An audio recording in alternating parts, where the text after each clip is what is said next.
Welcome back to the Boneyard Podcast, everybody. This is your host, Jared Shafit, along with my good friend, Artemis Brower.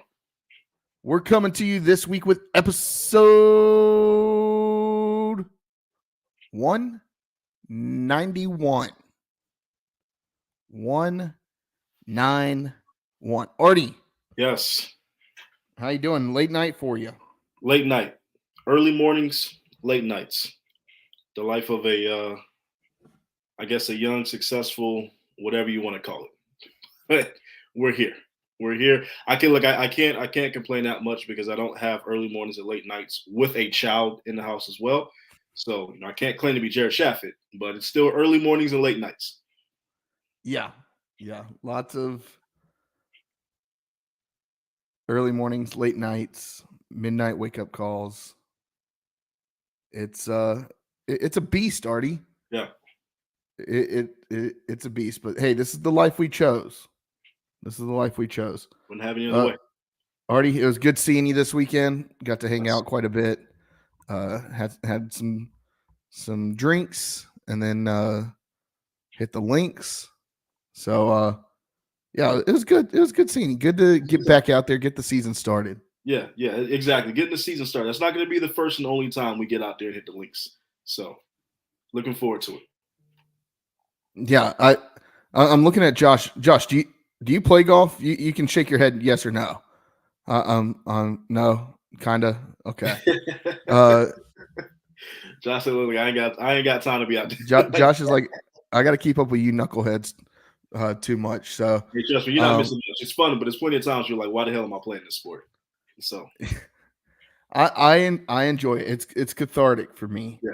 Artie, that's my word of the week. Cathartic. Beautiful day too. Like we couldn't have picked a more perfect day to go golfing. To be honest with you, that was a gorgeous Saturday afternoon. Yeah, I mean it was perfect. It was not too hot, not too cold, and as always, what a fucking day to be a pirate. Shout out Chance. Artie. Yes, sir. 191. Do you have a number 91 for me? I do have a number 91. This one is probably going to shock you because I'm going hockey here. All right, I gotta throw in a hockey guy at some point. I've been doing football and basketball. You probably already know where I'm going with this 91 here. Is he currently playing? He is currently playing. Steven Stamkos. No. Oh. John Tavares. Ah. Yeah. I had a feeling you had some beef with John Tavares. I had a feeling you did have a little beef, which is why I kind of picked. I don't have a beef with John Tavares other than, I mean, he had like 2 or 3 good years in New York with the Islanders, and then multiple-time All-Star. Yeah, but that's not saying much. A lot of times in the NHL. Also, so everybody can be an All-Star in the NHL. Okay. No, but at the same time, being an All-Star doesn't always carry that much weight, right? I got you. You're like one of the top 3 guys on your team. Had a couple good years with the Islanders. Got paid. Went to Toronto when he got paid and went back home. There was the picture of him in his pajamas, and in Toronto Maple Leafs, like betting as a kid. I mean, it was a whole thing. People booed him the whole time that he came back. He was the captain. He was the captain of the Islanders and decided to sign with the Maple Leafs. So it was kind of like when Freddie Freeman he was the face of the franchise in Atlanta. Yeah, but didn't you guys let Freddie Freeman go? He didn't walk. There's a whole Artie. He didn't just walk. He just literally said he wanted to retire in Atlanta. Yeah, and what ended up happening, Artie, was his agent didn't tell him the final deal that the Braves offered. But at the end of the day, Artie, we got a better first baseman. And that's just crazy talk. Hey, Freddie Freeman is a first ballot Hall of Famer. That's crazy talk. Matt Olson is I believe 3 or 4 years younger, and I'm not saying Olson isn't good. He's damn good. Led the league last year in home runs. I mean, Well, let's not act like Freddie Freeman is not. And he's a hometown kid. Like, look, Freddie, I have no problem with Freddie Freeman, none whatsoever. But it was kind of the same thing. Like, you said you wanted to be a Brave for life, and then the Braves offered you a deal that was right on par with the Dodgers, and you decided to go to our enemy. So there's that. Yeah. He's going to win a chip with the Dodgers, though. No, he's not. No, he's not. He get a chip with LA, bro. No, he's not. I digress. Anyway, that's my 91 for the week. John Tavares. Floor is yours, brother. All right. I'm gonna take two. Okay. My first one, it's one of the earlier, I'm going baseball here. One of the earlier pitchers that I remember seeing live in Major League Baseball. I used to, believe it or not, I used to go to a lot of Dodgers games. My dad is from Los Angeles, went to a lot of Dodgers games when we would visit family. And I remember seeing this guy pitch, and actually, Artie, he had a no-hitter going through like 7 innings, and I was at the game. And I didn't really know anything about the jinx or whatnot. You don't say, oh, he's got a no-hitter. Yeah. I was like, oh, Dad, like he hasn't allowed a hit like all game. I was maybe 6, 7. I must have been 7 because it must have been 2002. Looking at Baseball Reference. Anyways, the very next batter gave up a hit. No hitter's gone. He didn't wear the number 91 with the Dodgers. He only wore the number 91 in 2008, his final year in the show, when he was with the Kansas City Royals. Really only was there for, I mean, he didn't even start a game, had no wins or losses, like must have not had much, appeared in three games. Mm-hmm. Anyways, I'm going Hideo Nomo. Spent some time in Japan, from Japan. Hideo Nomo. More famous. Educated me on a player I never knew about. So yeah. I mean, to be honest with you, back in 1995, he was the Rookie of the Year in 1995. So I'll tell you what, man. If I've said this before though, anytime you want some crazy ass sports stat, just some random sports knowledge, hit up Jared Shafit. Jared Shafit's he's just gonna have some random ass 1986 Cy Young winner. Like he's just gonna have it out his ass. Yeah, and then already the next one, it's kind of a sore spot, but I'm gonna go with the 1991 Atlanta Braves. That was the year they were 9.5 games out of first place at the All-Star break. It's affectionately known as the worst of first year. They went on to win the division, made it to the World Series, and then eventually lost in the World Series to the Minnesota Twins. Let me ask you this, Jared, just real quick, because that 90s run that the Braves had was just absurd. Is that the greatest dynasty that never was? That 90s Atlanta Braves, I mean, they got to be up there. They got to be like a top 5 greatest dynasty that never was. Yeah, I would say them, and then what was it? The Bills went to 4 straight Super Bowls. Yeah, I mean, obviously lost the Bills every single one of them. 4 straight Super Bowls. So, yeah, I mean, to win as many divisions and go to the postseason as much as the Braves did between 95 and I believe it was 2010, 2012, right? Like, to do that as many times as they have and only really in that span. Yeah, that's brutal. I mean, you look at some of those teams that the Braves had early on or during that like late 90s, 2000s time period where you had the Joneses, right? Chipper and Andrew. You had Marcus Giles, Rafael Furcal. The pitching, 3 first ballot Hall of Famers, right? That's crazy. John Smoltz, Tom Glavine, and Greg Maddux. And to not be able to get more than one, yeah, that's a thorn in every Atlanta Braves fan side. But hey, I will say those years were a lot of fun.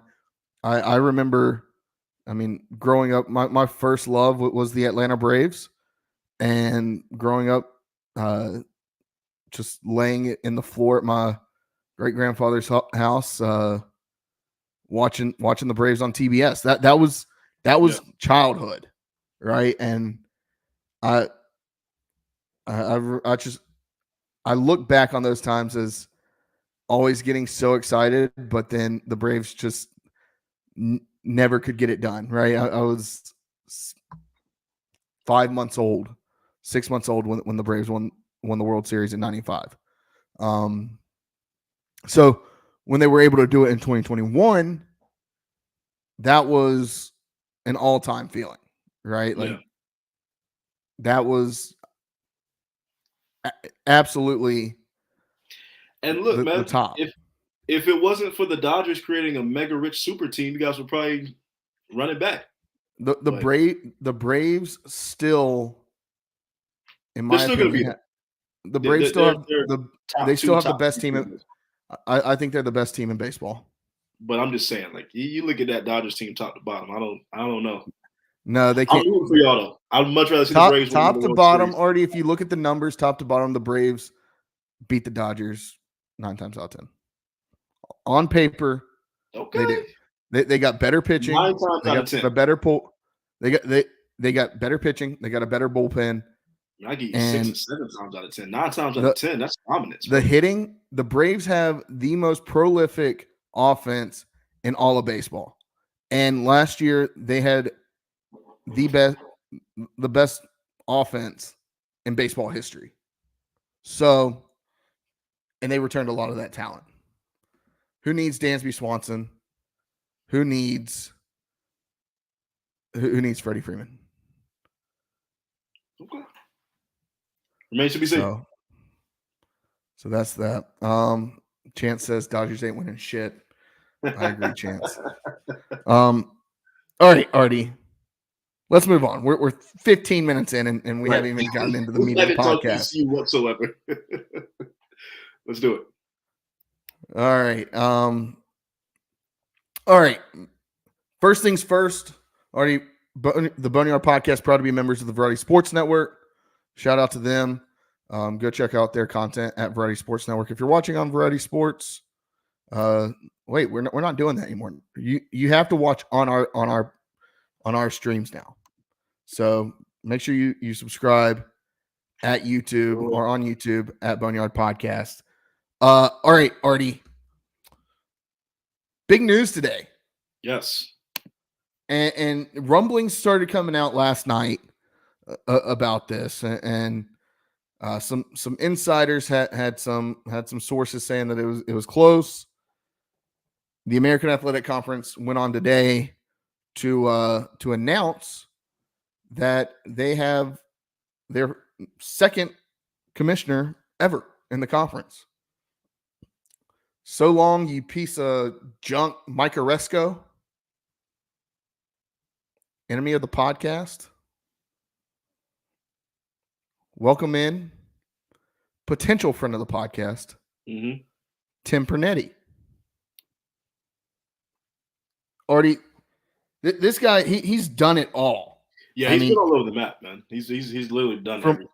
From working with ABC, CBS, working on the television side, working on the athletic department side, working with, he's a former athletic director at Rutgers. If you can get Rutgers into the Big Ten, you got to be good at closing deals. Yeah. Left there after some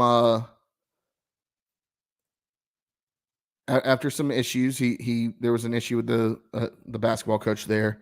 Left there because he didn't agree with some things that were going on at the university. Most recently, he's been the president at IMG Academy down there in Florida.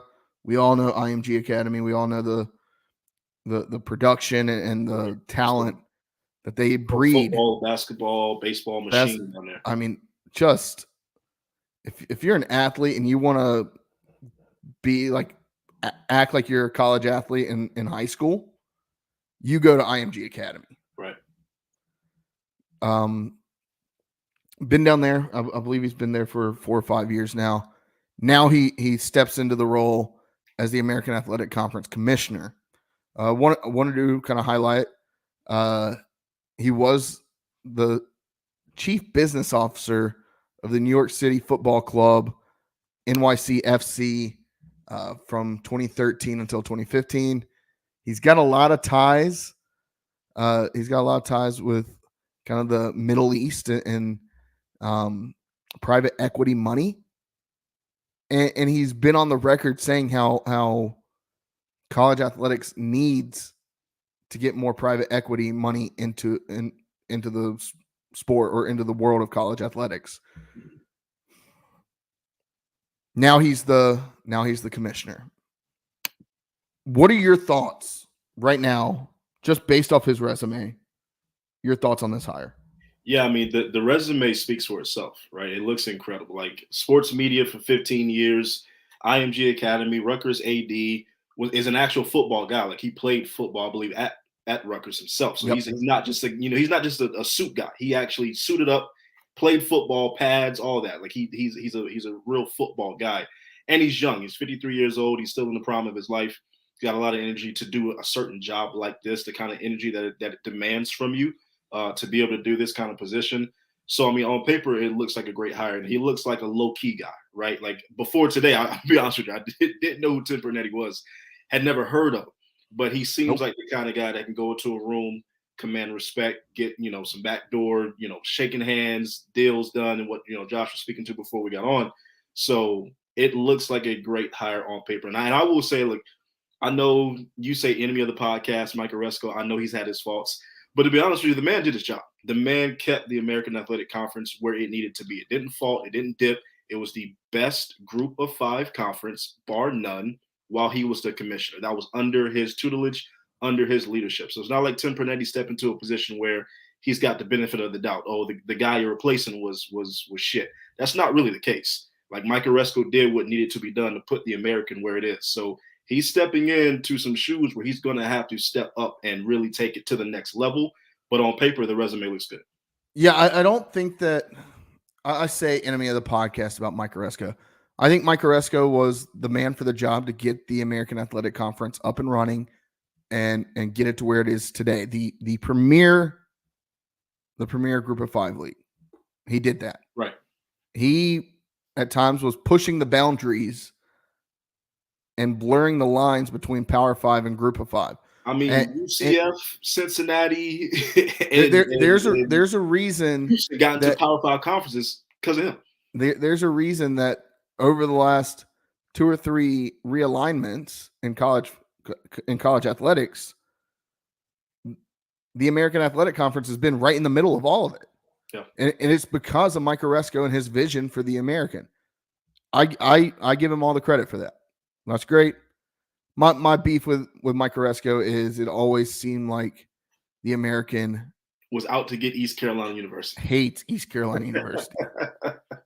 For whatever reason, ECU could never catch a break under Mike Oresco. Maybe Mr. Pernetti likes East Carolina.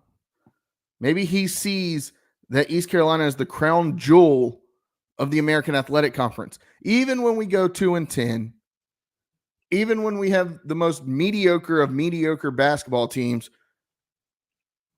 ECU still draws, still brings in money, is still a recognizable brand. maybe Timmy But boy. Can't keep going 2-10 and having mediocre basketball teams for too much longer though. We got to do our part too. The fan base still shows up. The fan base will still be there. And I saw something this week in the American Athletic Conference. Guess what?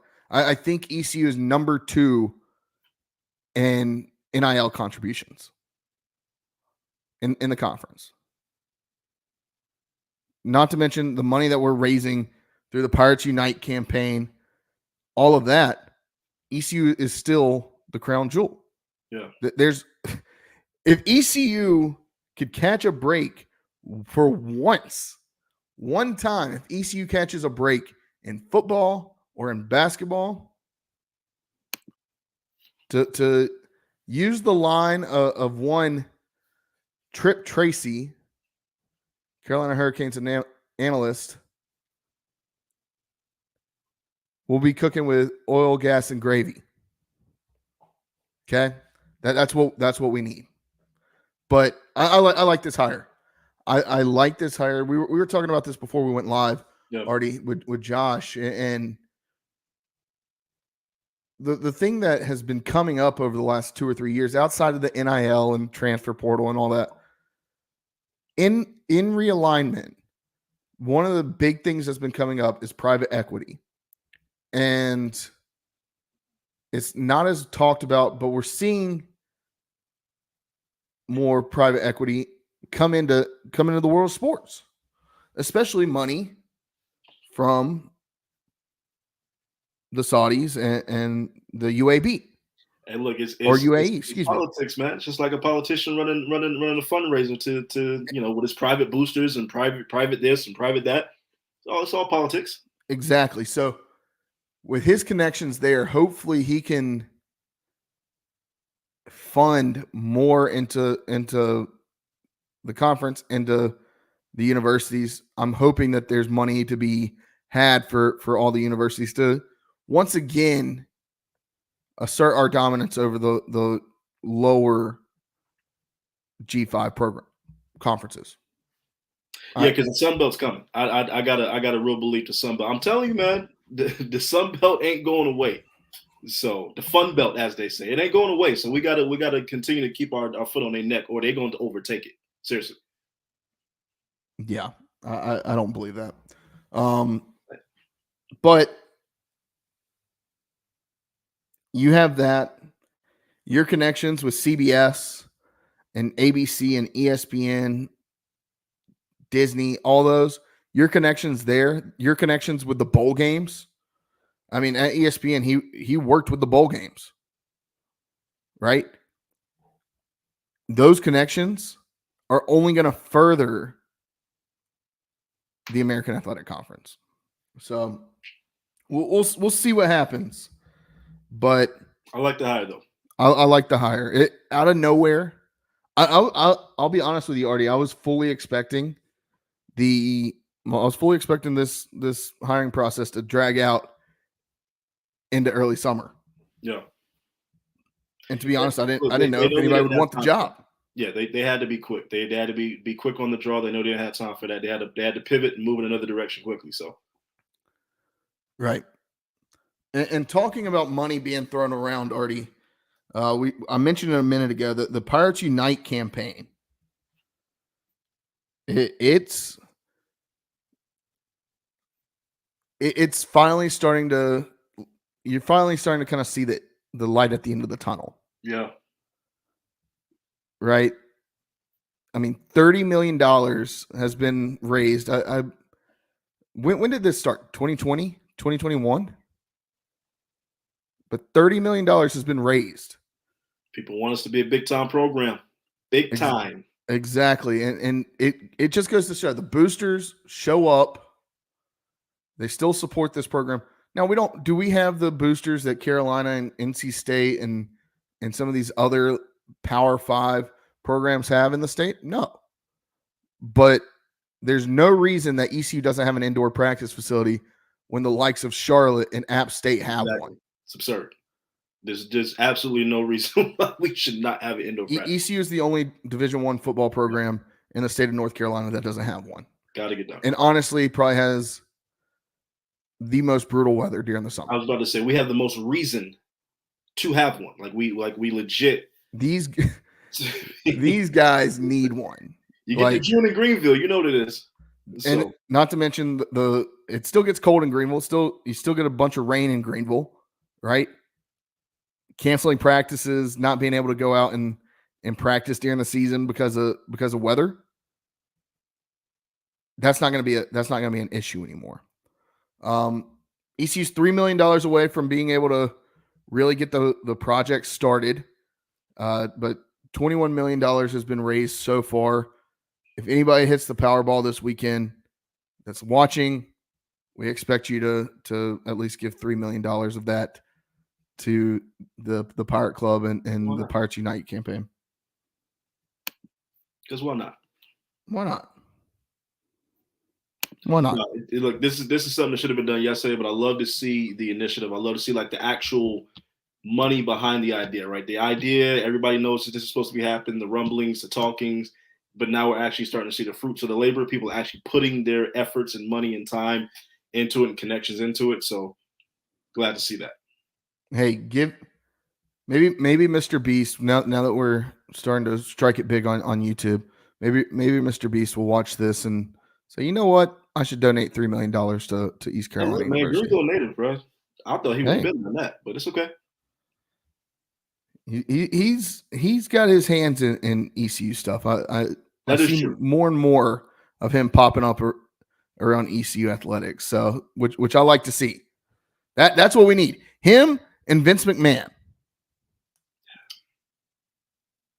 Give it to me. Vince McMahon never will. Vince could have had the damn school named after him if he wanted to. if he really wanted to. But Vince is staying low key. But yeah, I gotta say, we're about there. We're about there, Artie. And then Dick and Sarah Bennett baseball expansion, also very close. $6 million raised. Still need about $2 million to begin the project. I mean, it just goes to show where ECU is putting their money, right? They're putting their money into the program that they know is going to bring them the most money, and also the program that's the most successful. Right. Right. Now we did all these renovations to Minji's last year, and to be honest, they were quite horrible. It still looks like a high school gymnasium. And they put the chair backs on the wrong side and whatever. But ECU is starting to play ball. If we had the contributions that some of these other schools had, we would have an indoor practice facility probably 5 years ago. And it's I'll be honest, Artie, it shocks me every time I see a recruit say, I love the facilities at East Carolina. And I'm like, what facilities? We have a good strength room. Mm-hmm. But like, what facilities are you talking about? So I'm excited about that. I'm really excited about it. Seems like we're close. Maybe talking about private equity, the Saudis, maybe HV3 will win another live tournament and donate some of that money back to East Carolina again. Who knows? Maybe we'll hit one of these 17-leg parlays that Brandon keeps sending us. That was absolutely brutal last night.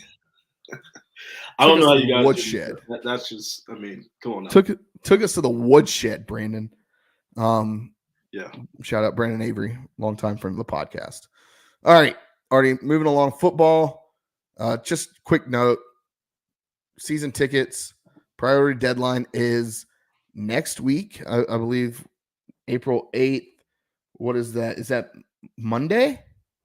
Yeah. Yeah, Monday. So Monday. So make sure you get in for your season tickets.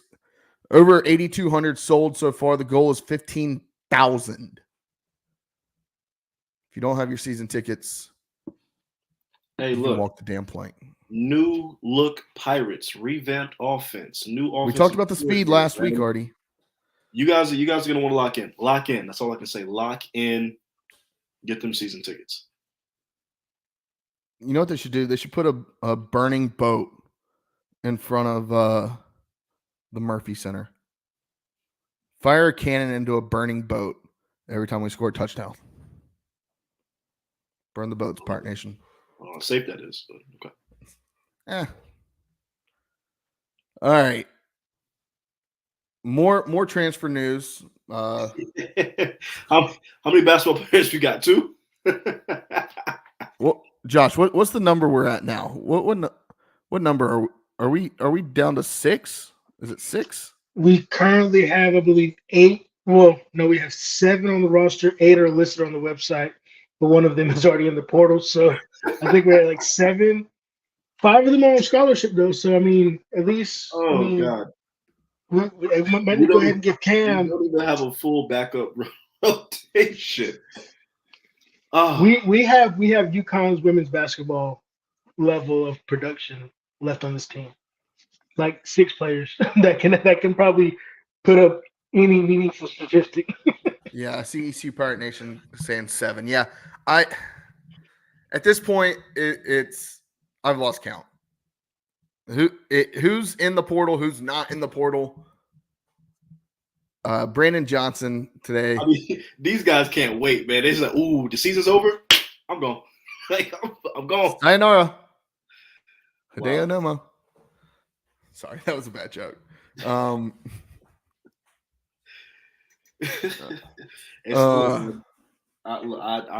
still support Mike Schwartz, but Sun's getting real low. I did see a tweet from Stephen Igo, and from what I'm hearing, it checks out. Like, I think that Mike Schwartz realized he needed to make a change with this roster.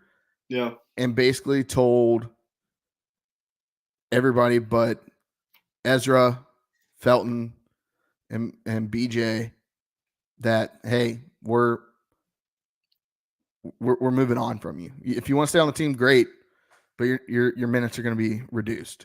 And the only caveat to that is, though, we're not the kind of program that can succeed with one and dones. So I get needing to revamp and go out and get some other guys, but these guys got to stay for a few years. We're not a one and done program, so we got to get guys that stay. To caveat off of that, I mean, it's hard to say that no program now is not a one and done or two and done. I mean, program with how the transfer portal is. You look at this Final Four. It's a lot of old people on these teams. A lot of guys that are 3, 4, 5 years in. True, but when you look at it, it's the world of college athletics. If you're good, you're going to go somewhere else, especially if you're not on a team that's been winning. Hey, I think you give Mike Schwartz another year, maybe 2. I think he's got 2 more years in him before you start to say, okay, where's this going? We talk about Mike Schwartz. We talk about this program, the turnover. Joe Dooley had the same turnover. Now, Joe Dooley is on the bench at Kansas, right? But with the turnover in college athletics, you've got to constantly be rebuilding. Hey, I saw Bronny's entering the transfer portal. Artie, your thoughts on Bronny in Greenville? I mean, well, first off, Bronny got a little bit more development to do, and you know, I think he should have stayed at USC and tried to get a little bit better. I don't know if the grass is going to be green on the other side. Sometimes the grass ain't always greener on the other side because Bronny, he's not a lottery pick and he's not an NBA guy right now. He got a little bit more development he got to do, but I'm wishing the best for him. He ain't coming to Greenville, so yeah, he ain't coming to Greenville. He's probably going to Ohio State. I know his daddy pushing that hard. Send him to Akron. The Zips. But yeah, that's the world of college sports, right? You're gonna have turnover every year, and I like that if what Stephen Igo is saying, which he's never said anything that, to my knowledge, has been wrong. He does his due diligence. He does a good job at it.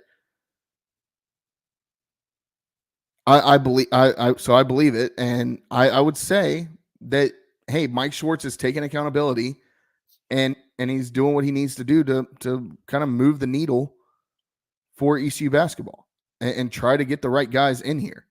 Yeah. So maybe he's like, okay, the rest of y'all can sit down, but I'm trying to build something around these three guys. Now it sucks that two of the three guys that he wanted to build something around hit the road, but you're still able to build something around RJ Felton. And so, I get it. You can't sit idle, and he's trying to make something shake quick, fast, and hurry. So I get it. I just know that these guys like continuously leaving like a rotating door. We're never going to get to where we need to get to. College athletics is like free agency all year long for your favorite teams. Who are you going to get? Right? We saw it in December with football, and now we're seeing it in basketball. You brought in Cam Hayes, Bobby Pettiford last year. Can you land a couple other names? We'll see. I have no reason to not trust Mike Schwartz right now. Anything else on basketball? Nah, basketball hurts my soul every time we talk about it. It's like we don't have nothing positive to talk about. At least not the men's basketball. Women's basketball is different, but at least not the men's basketball. It's okay. Yeah. Yeah, like I said, I'm 100% okay if ECU wanted to roll up men's basketball and decide to bring in a water polo team. I don't care. And I love ECU basketball. I say that I love ECU basketball, but it's hard to talk about. It's hard to get on this podcast and talk about it every single week. Basketball. Yeah. What? I mean, especially being like a pure basketball fan too. Like I love this sport of basketball. So yeah, I hate my alma mater not ever really having a decent team to talk about. It hurts. It's gonna happen eventually. Something's got to break. Something's got to break ECU's way. But all right, Artie, moving along to the one thing that we all love to talk about here at East Carolina University, and that is baseball. Baseball is currently ranked number 12 in the country, sits at 21-6. Look, the Pirates have put together a pretty good first half of the season. Yeah. Right? Yeah. The first 2 weeks kind of shaky. Everybody was kind of worried about some midweek losses, right? And rightfully so. But we told you, sky's not falling. Sky's not falling. Had a tough weekend to start conference play last week, and then they got right back on the winning side of things, right? Now they're what 5-0 in their last 5 games. So yeah, they've won 5 straight. Yeah. So we're looking up. Got to take care of business. D1 baseball published their way too early, like field of 64. ECU is currently a 8 seed, a national seed in their bracket right now. So if that were to hold, ECU's hosting a super regional. Already that super regional that once again we're half a season away. Right. Right. So take it all with a grain of salt.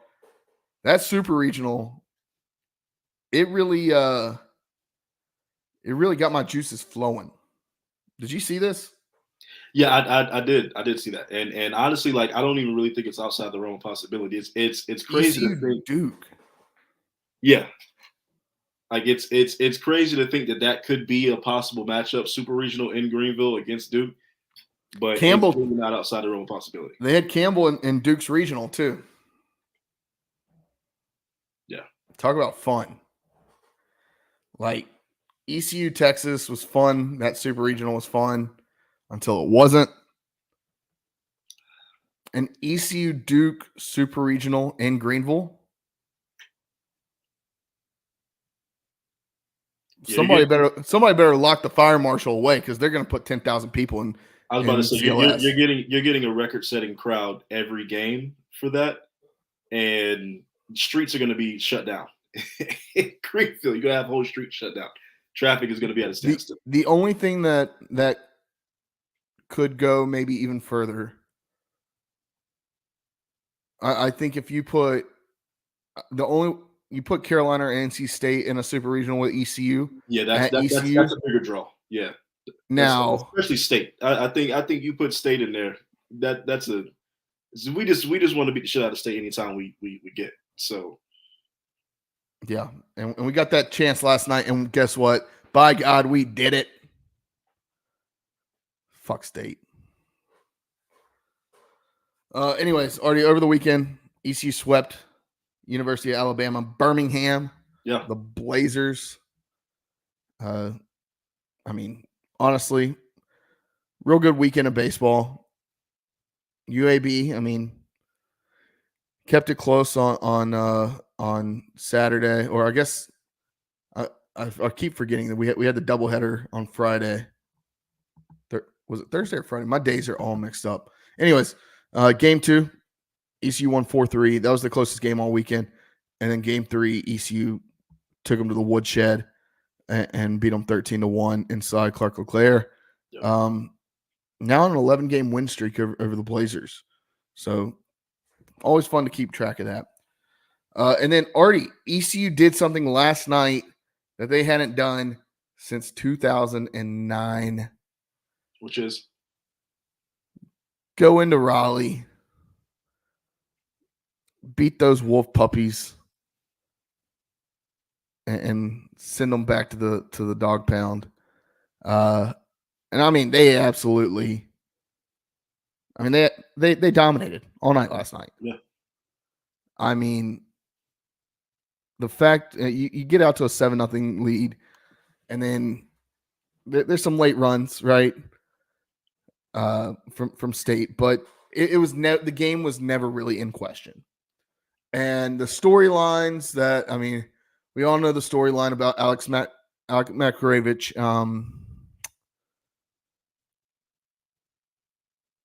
They were writing themselves.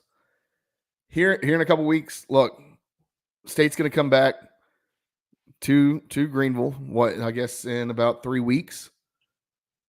Be prepared for that one, right? Like we saw him, but now he's going to come. He's got to come back to Greenville.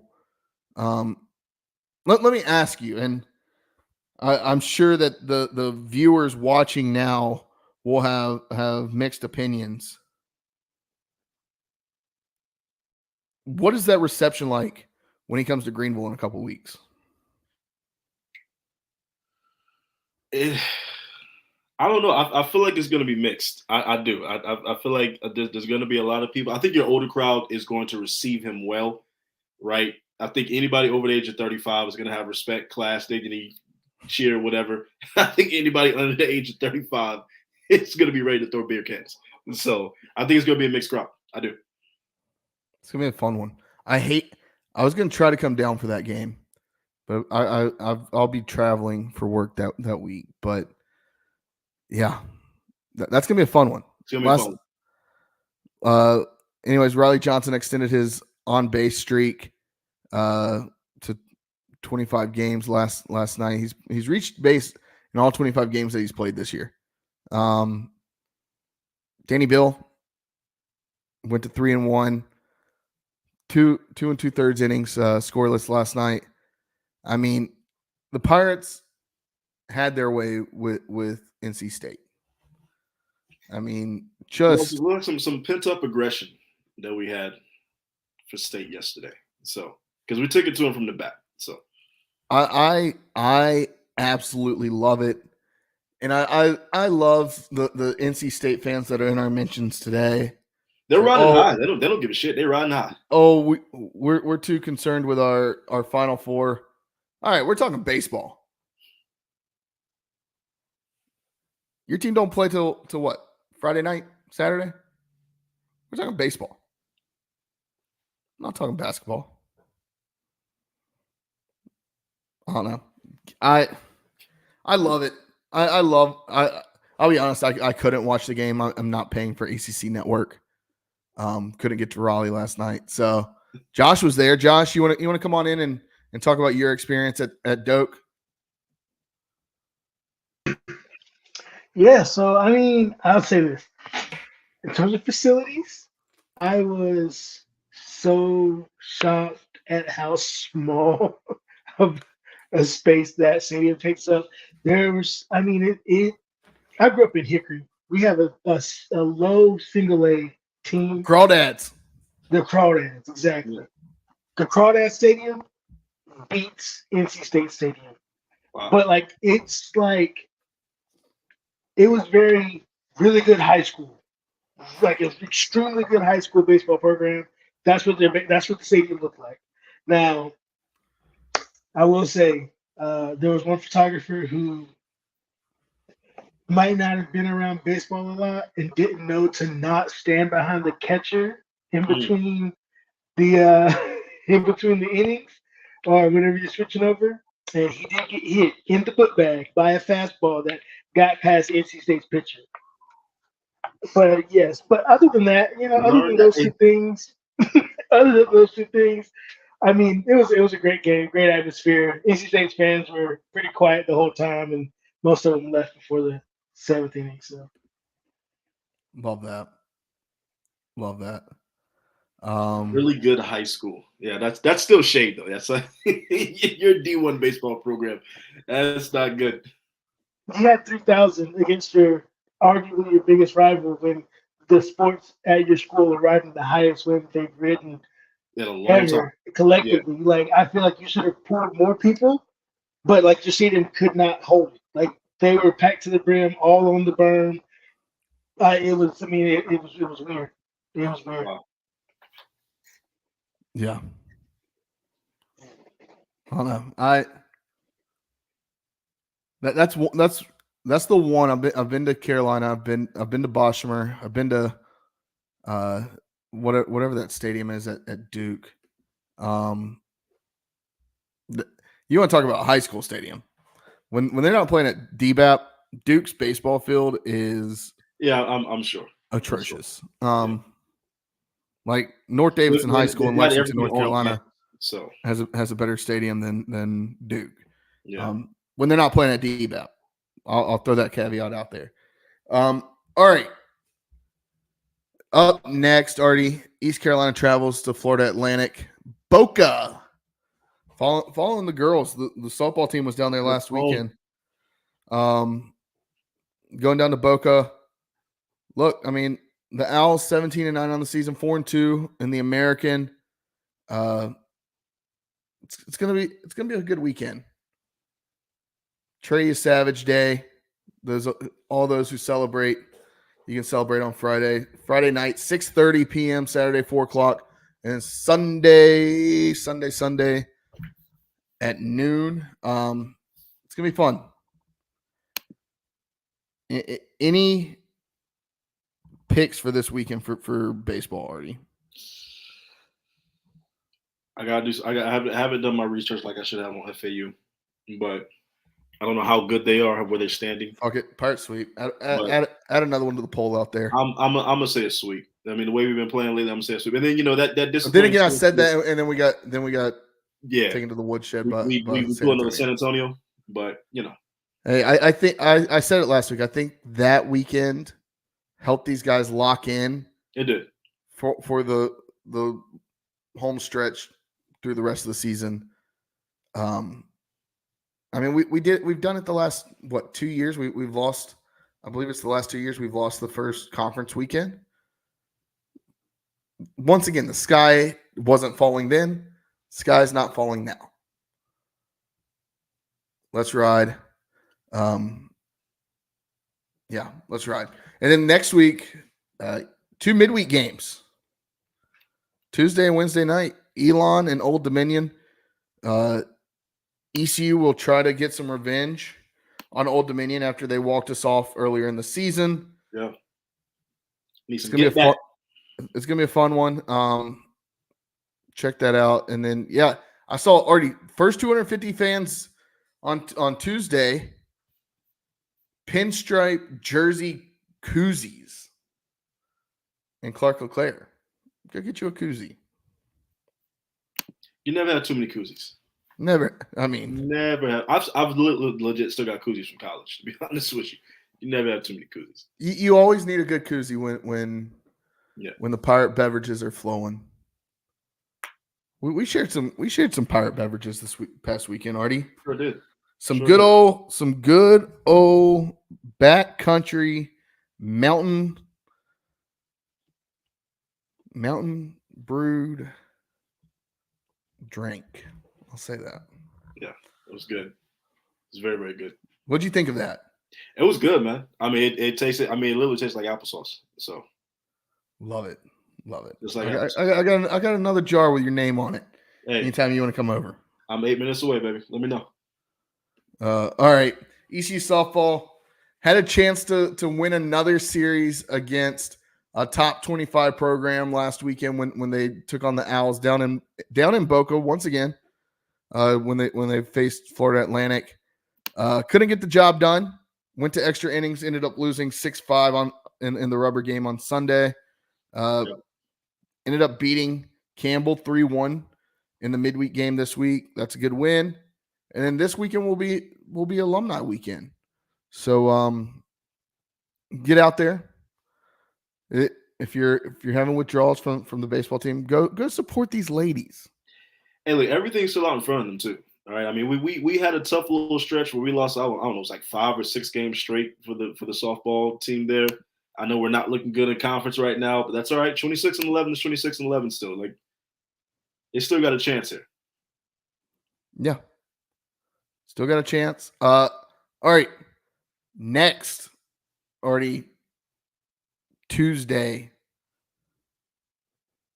Next Tuesday, they'll take on the number 3 team in the country in the Duke Blue Devils. This game was postponed from earlier on in the season. Let's have a day Tuesday. Shock the world, baby. You go out there and beat Duke. You're really putting yourself back on where you want to be, where you were starting at the beginning of the season. I still think these ladies should be getting more recognition across the country. I think our conference plays is holding. Conference plays really bad right now. We got to get right in conference. Fair enough. All right, Artie. Lastly, ECU golf. Team won both the ECU Intercollegiate and the Cutter Creek Intercollegiate. Lucas Augustin fired a 9-under par, 207, to claim top spot at the 2024 Cutter Creek Intercollegiate, while the Pirates won the team title with a 24-under par tournament score of 840. Shout out to them. Coach Williams, friend of the podcast. I gotta reach out to Coach Williams. We need to get him back on. Yeah, he was good time. Maybe I'll see what he's got going on next week. You know, next week is Masters week. Good conversation. Oh, that would be that'd be a good interview. We got to get you down there and get you some lessons. I need something. That is a content idea that we've thrown around. Coach Williams said he's down to do it. We just got to make it happen. Yeah. Get Artemis Brower down there. Your boy need help. And good luck to you. I mean, it might take an act of God to improve Artie's golf game, but by God, we'll try. I don't know what to tell you. I'm still an athlete. I don't know what to tell you, but it just got golf. It doesn't transfer to the I try. links, Artie. Everybody's an athlete if they think they are hard enough. All right. Walk the plank. You got to walk the plank for me. Oh, man. I can't even really think of one right now. I feel like I had one too, and I lost it. Oh, yes, I do have one. This story came out a few weeks ago, but I was like so appalled when I heard of it, and Ashley actually gave me a plug for this. So Kobe Bryant's parents actually auctioned off or tried to auction off his championship ring. I had no idea that Kobe and his parents were like in disarray. I actually thought Kobe and his parents were pretty close. Apparently, he didn't even have his parents in his will. Like, that's kind of how distraught the relationship was. And it's to the point now where they're literally auctioning off the late, great Kobe Bryant's championship ring. I don't know what happened with that family. but it can't ever be that bad to where you're auctioning off your late son's championship. I mean, that's something you got to keep in the family forever. There's certain things you just don't do. So to that point, Kobe's parents walked the damn plane for that. Josh, the answer is no. We do not sacrifice a Duke win in softball for an Elon loss in baseball. Not happening. Yeah, that's tough. Yeah. I hadn't heard that. Yeah. Huh. That's tough. Sad. Honestly, it's sad. That's much better than my walk the plank. Mine is just something that really grinds my gears. Go ahead, Jared. Everything grinds your gears, man. No. This is different. We're talking about one of the most blocked people on social media in the history of social media. Like, you average 2 to 3 blocks a week. Jared blocked by somebody else.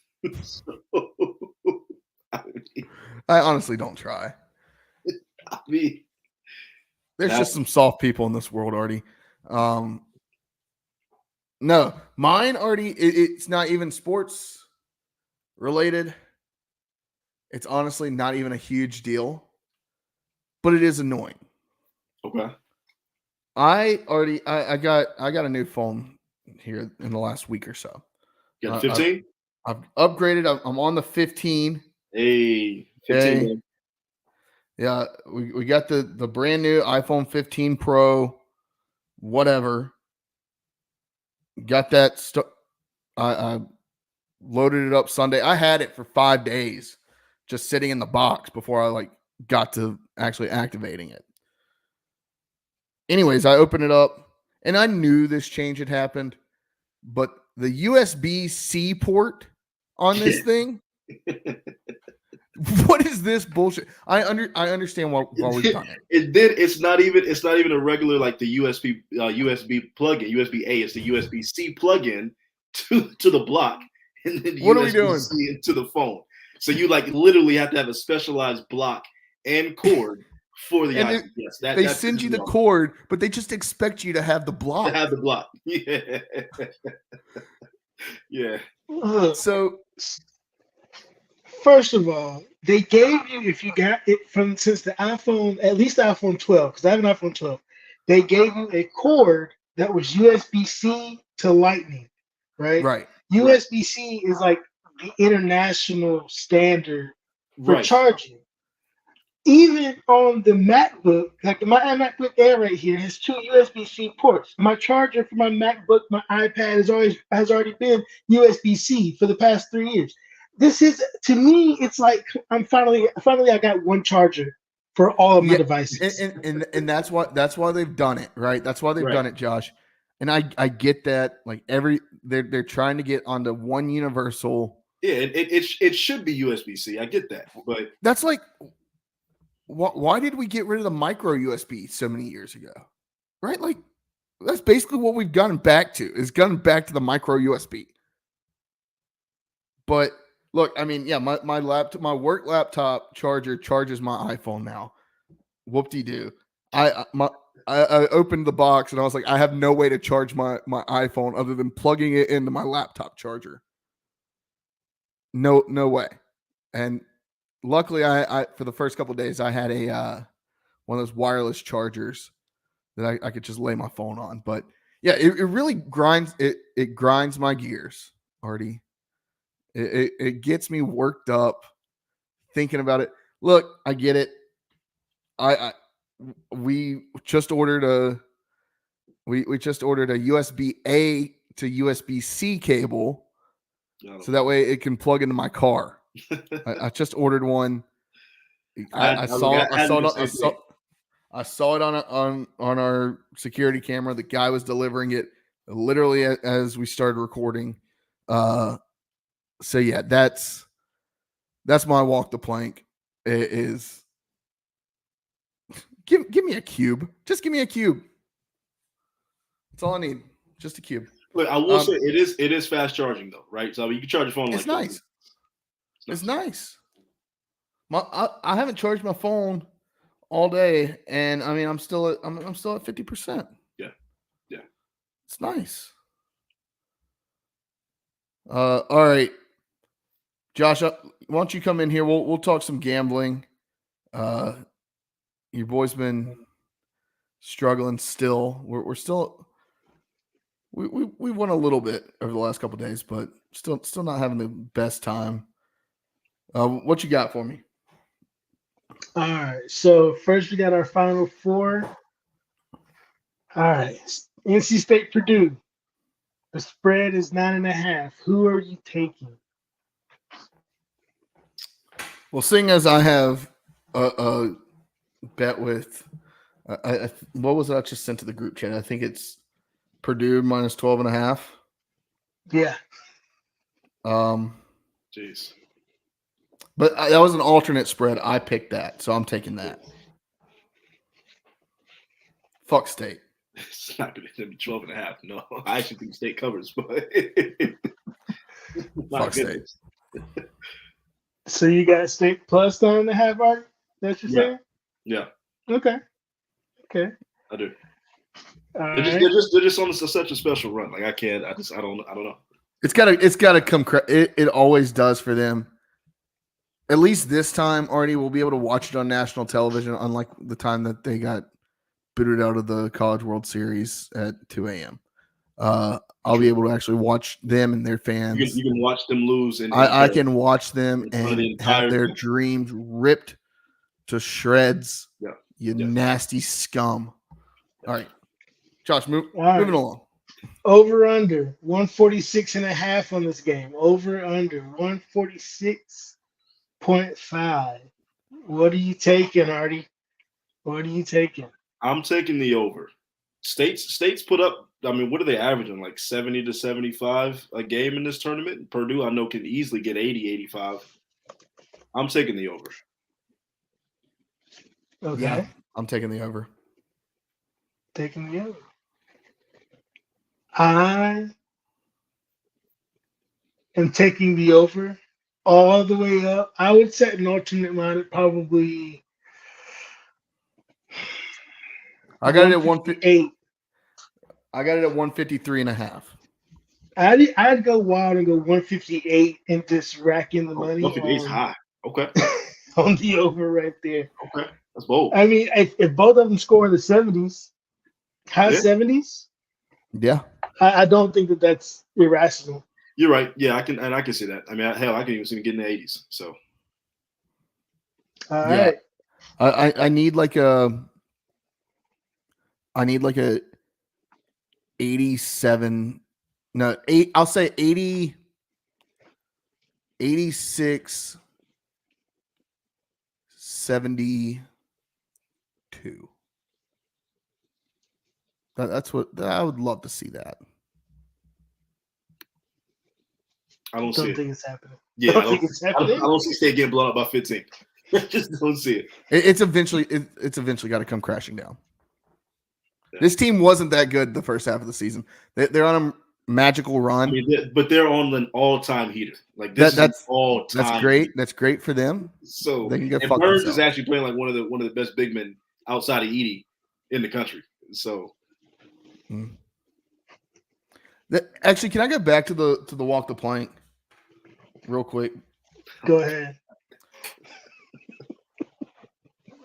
So DJ Burns, did y'all see the note that somebody sent him? No. Yes, I saw that on Twitter. What was it? I saw that. I'm trying to pull. Basically, it starts off by saying, "Hey, fat ass." It's like, honestly, when I first saw it, that made me laugh because I thought about the Rich Eisen. It's not funny. It's funny. The Rich Eisen was hilarious. It went on to like talk about him and the way he looks and his family. He's a very lovable guy. I don't understand how you could not like DJ. Look, I'm just gonna say, if you're as much as I hate State, and I hate State with every fiber of my being, you cannot be sending a college athlete a letter starting it off with, "Hey, fat ass."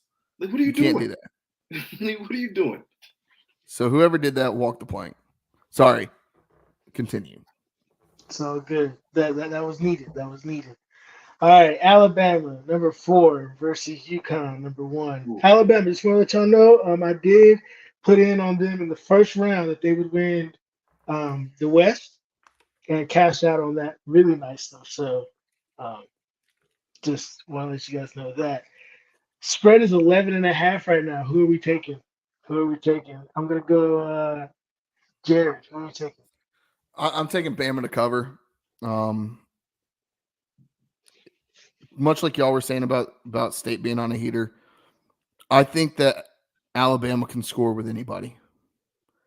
And just like I've picked against State, I've picked against Alabama, I think they're a more complete team than State. So I'm going to take them to cover. I'm not going to take them to win outright, but I think they at least cover. I think Alabama is going to play UConn very, very tough, and it's going to be a close game for a long time, and they're going to score a lot of points. And I still think UConn's going to find a way to win by 15. I do.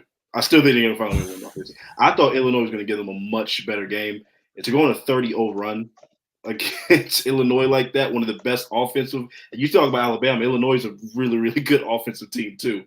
It's absolutely absurd. I'm taking UConn on everything here. Like, I think the game's going to be close, and UConn's still going to find a way to win by 15.